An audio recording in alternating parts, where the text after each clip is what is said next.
The owner of one shop was introducing an antique item to customers. After listening to his recommendation, the customers were very satisfied.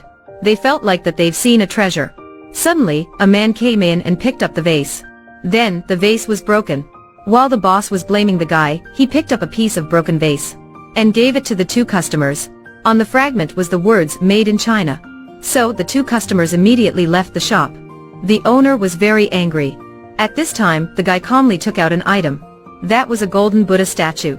Just seeing it once, the owner knew it's real. So, the owner immediately fell silent.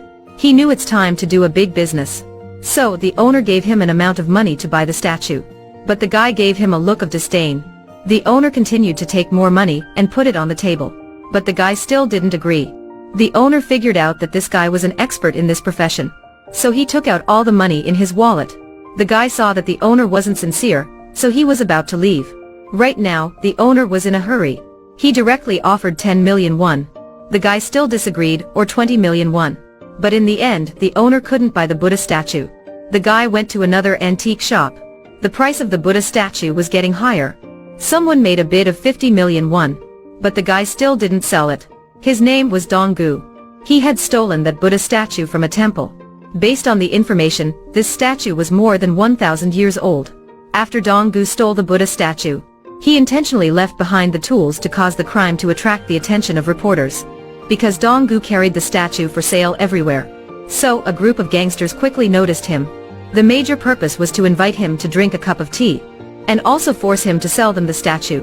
Definitely, Dong-gu didn't agree. After splashing the cup of tea on the ringleader Gwang-chul, Dong-gu quickly took the opportunity to escape. While running, he bumped into a girl. But in the end, Dong-gu still couldn't escape. Gwang-chul had blocked his way when he snatched the statue from Dong-gu and wanted to stab him. Then, a policeman accidentally saw this scene. After reviewing the situation, the policeman confiscated the statue, because the news of the lost statue had spread widely. However, Gwang-chul didn't expect that the statue was swapped. This statue was the same as other ones in the supermarket. The real statue had been taken away by a girl. That's the girl who bumped into Dong-gu just now. Actually, this man was the person who asked Gwang-chul to snatch the statue. He was Sang-gil, director of Department of Physical Cultural Heritage. This man was vicious. At first, he hired a designer to make him a room that only he could enter. Then he worried that the designer would expose his secret. So he ordered Gwang-chul to kill the designer. This was a chip worth 10 million won. So these 20 chips were worth 200 million won. Because that girl took the statue, so Gwang-chul's plan failed. Sang-gil asked his secretary, Hye to pick up Dong-gu. Then Dong-gu swapped the statue for 20 chips worth 200 million won. However, it's unexpected that Dong-gu didn't change the chips for cash right away. But he went to the casino and bet all the chips. As a result, he lost 200 million in the blink of an eye. But Dong-gu didn't regret. This incident made Hye have a different view of him. A man didn't care about 200 million won, so he was not a normal person. Thus, she wanted to cooperate with Dong-gu. She sincerely gave him a racing car. But Dong-gu's next action made Hye appreciate him more. With an excuse that he didn't like the color, he refused to receive the car. At the same time, he also accepted a quest, looking for an ancient painting.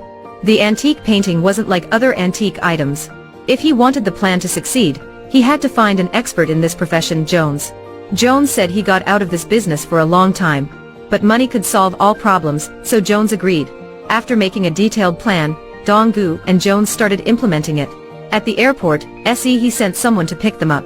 That night, they arrived at the designated location. Dong-gu had a special skill. He could know if a body was underneath by tasting the soil, and thereby judge the grave's position. Dong-gu quickly found the location of the grave. Inside the grave, they discovered the painting. Next, Jones did his job. He spayed the stabilizer on the painting's surface, then cut and split it. All the things went very smoothly. After wrapping all pieces of the antique painting, the guy who picked them up at the airport suddenly turned on. This was Sang-gil's plan, killing people to cover the tracks. Luckily, Dong-gu had an ability to fight. And with the help of Jones, they had dealt with that guy. Then they returned with a piece of the painting. After meeting Sang-gil, Dong-gu made a condition. As long as Sang-gil gave money, no one would know what he did. This incident made Sang-gil know that the person in front of him wasn't simple-minded. The next day, Jones in a new outfit came to meet Dong-gu. Dong-gu said that he had a big deal. That place was Sinjongnung, in the heart of the city. In Sinjongnung, there was an antique sword. That sword belonged to Lee Sung-jae. It was the legendary sword. Next Dong-gu went to find Sang-gil. To make him believe that there was a legendary sword inside Sanjong-nung, Dong-gu intentionally gave him a secret letter of that year. After being examined, an expert said the letter was real. The sword was indeed in that tomb, and it was much more valuable than the Buddha statue. So Dong-gu expressed his worry. "Sir, this treasure is very precious. But can you afford it?" After hearing that, Sang-gil decided to show his fortune to Dong-gu. Through many kinds of cryptographies and systems, Dong-gu reached the place where Sang-gil hid his treasures. If this place where so many antiques were hidden was leaked out, it would be definitely the hottest news. Both the Buddha statue and the ancient moral were on display here. Seeing many kinds of treasures, Dong-gu excitedly watched them a few times. But Sang-gil soon doubted him. He thought that Dong-gu was intentionally approaching him. He was also suspicious of the location of the sword. But when Dong-gu made a bid of 10 billion won, he still agreed. Because he knew that in the near future, he would earn much more money from the sword than its present price. If you want someone to return their career after retirement, what should you do? If you don't have any way, you can try this one. "Hey man, do you need me to arrange a blind date for you?" After leaving Sang-gil's house, Dong-gu came to find a professional gravedigger, Leg. After they all gathered, they started planning. This place was in the city center, so they could only go there by an underground way. Then they needed the help of Gwang Chol, Sang-gil's assistant. He took advantage of his status as a gangster, then robbed the karaoke bar which had the most convenient location. At the same time, they also sent some people to the door to prevent others from entering. This time, they didn't have much time, because the government decided to dig Sanjong-nung after the next 45 days. To prevent noise from spreading out, Gwang Chol had to sing loudly in the karaoke room. At first, all the things went smoothly. Thanks to the help of Gwang Chol, they dug the ground, put the sand in the bags and moved all bags smoothly. But a karaoke bar which always prevented customers from entering, and also moved so many things would attract attention. Thus the police quickly noticed them. Luckily, they were informed in advance. So they pretended to act a play that made the police leave. Finally, the danger had passed. After that, when the things were going well, suddenly, Sang-gil ordered to catch Dong-gu. Because Sang-gil discovered that Dong-gu had met the policeman. When he was about to die, Dong-gu gave the evidence. He said to Sang-gil that because the policeman suddenly met him, no one would believe his reason, so he had recorded the conversation. In the recording, the policeman said that Gwang Chol spread everywhere that behind him was the powerful figure who could buy anything. So Gwang Chol could lean on and earn a little money. Sang-gil was very angry, but he still calmed down. Right now, the most important thing was the sword. He didn't expect any mistakes. However, he didn't know that his two assistants were Se-hee and Gwang Chol had been planning to betray on him for a long time. In the past, Se-hee took advantage of her relationship with Sang-gil to sell antique items.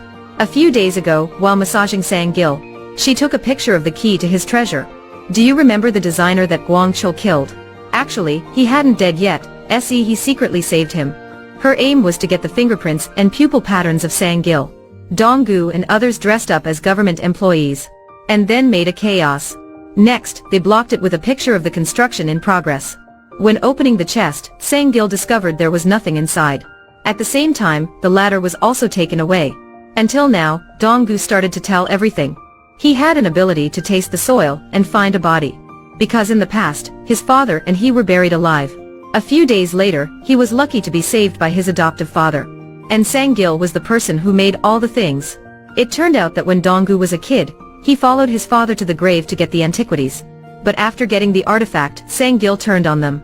He even killed Dong-gu's father and buried them alive. Now Dong-gu wanted Sang-gil to feel the same feeling of being buried alive. At the end of the film, Dong-gu gave all the antiquities back to the government. In fact, in this process, the police always helped him. That day, they had talked about another story. But Dong-gu recorded one more conversation. But they wasted half this month. No, they didn't. In the place where Sang-gil hid his treasure, there were not only antiquities but also a large amount of money. Their next goal is to go to Japan to retrieve the country's treasures. The creativity of the film is also very good. But the director's filmmaking way is pretty incoherent. He likes to compare his country to other counties to show his patriotism. Besides, the filmmaking art isn't perfect. The film comes to an end here. Goodbye and see you all later.